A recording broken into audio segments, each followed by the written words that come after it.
Some of the times when I'm feeding, I do lose myself. It could almost be compared to when a drunk blacks out. I have cut a couple of people very badly. They have had to go to the hospital and get stitches. There was one person that myself and another person were feeding off of, and we both weren't paying attention, and she wound up very weak from blood loss.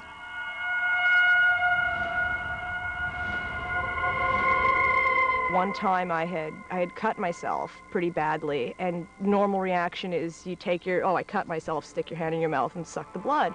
And I thought to myself, wait, that actually tastes pretty good. And I actually sucked down quite a bit. This friend of mine at school had actually offered to cut herself, and I said, sure, I'll try it.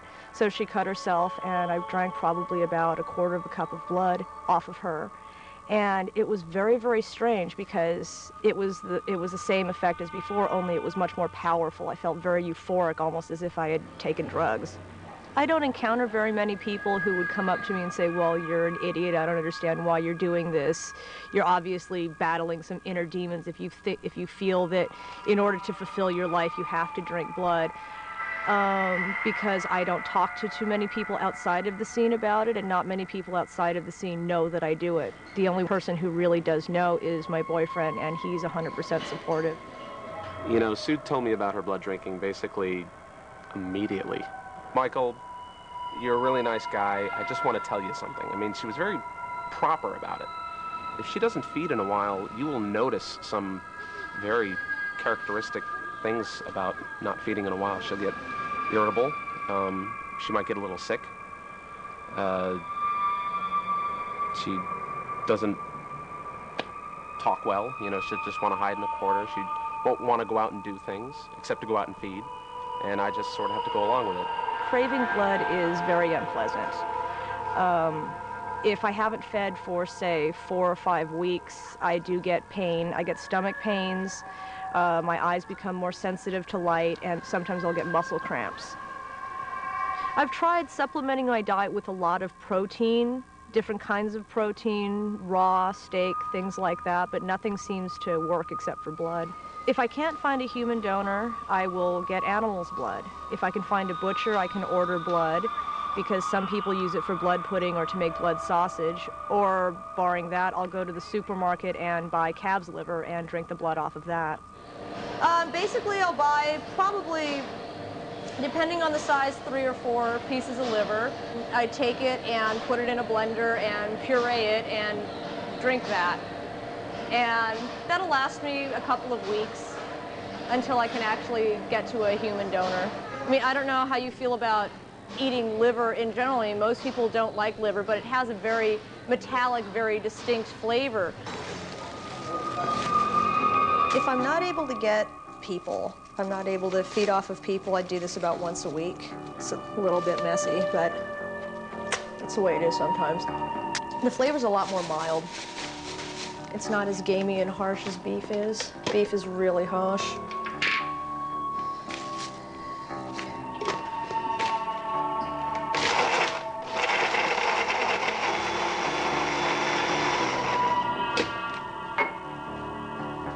That's better.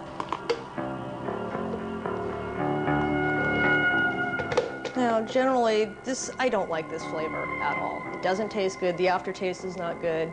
My initial reaction to it is pretty much disgust. Like if you're it's like taking medicine.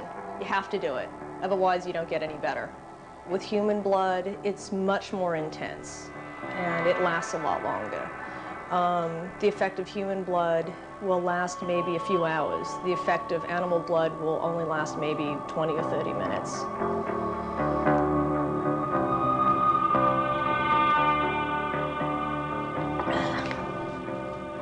Oh, vegetarians definitely taste better because, well, first of all blood does have a coppery, sort of a thick taste to it. That's common. That's common of all types of blood. But depending on what a person has eaten, you can tell what they've eaten. If somebody eats a lot of garlic, the blood is kind of bitter. If they eat a lot of red meat, it's a lot thicker and stickier. It has a heavier flavor. But if somebody only eats vegetables, if somebody's a vegetarian, the blood is very, very sweet, And it's also a little bit thinner and it flows better and you can get more.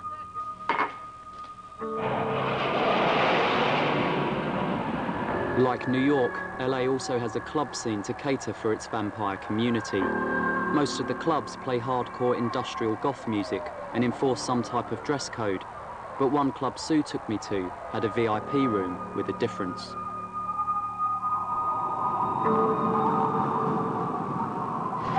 We're at Club Communion right now, and this is the vampire club that has the feeding room. This is the best club in LA.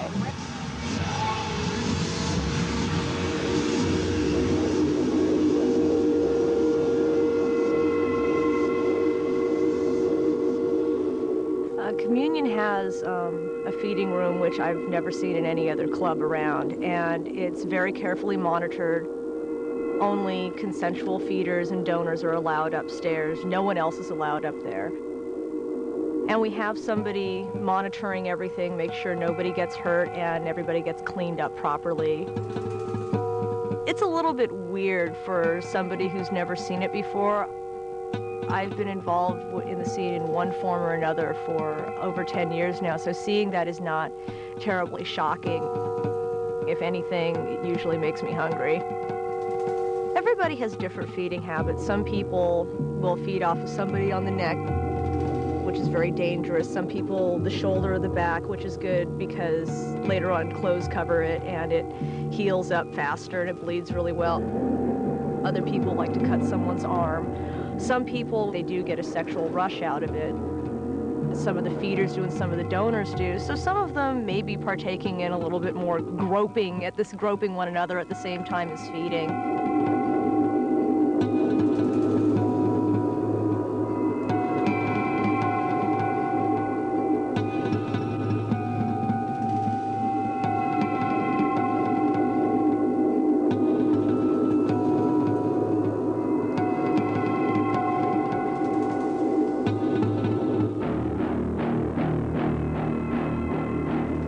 There have been times when I haven't fed in a long time where I have viewed people as being nothing more than fresh meat. If somebody smells good and they look healthy, then they're definitely a candidate.